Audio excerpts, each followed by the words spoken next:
A Wolfpack football head coach Ken Wilson has been fired after 2 years in charge. Sports director Andrew Nepson joined us now live from the newsroom with details on Wilson's tenure, which saw back-to-back 2-10 seasons. Andrew?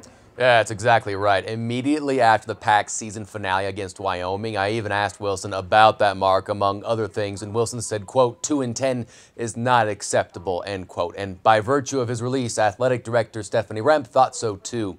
Originally hired by former athletic director Doug Knuth, Wilson came to Reno quite familiar with the area and program, having served in several assistant coach capacities for nearly 2 decades with the Wolfpack. But after a tough go these last 2 years, picking up the pieces after former head coach Jay Norvell and plenty of recruits left for Colorado State, Wilson's stay in Reno as a head man is cut short. And while the wins and losses are the biggest bottom line in the numbers category, it didn't help Wilson's cause that the Pack also owned the worst statistical offense and defense in the Mountain West, giving up an average of 33.4 points per game while only putting out 17.3 per contest themselves. One more figure.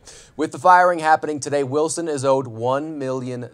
And in an excerpt from a statement given by athletic director Stephanie Remp, she says, quote, "I would like to thank Ken for his dedication and service to Nevada athletics and to our student athletes." Remp said, "This is not a decision she takes lightly, as I know the ripple effect on so many people with a decision like this." So, a national search is now underway to find a replacement, but not before a handful of Nevada football players took to social media to make their thoughts and feelings known. We'll have more on that in our later shows. And remember, folks, these searches can be relatively quick. Like last time, it took just 4 days to bring in Wilson. Reporting live from the newsroom, Andrew Nepson, 2 News Sports.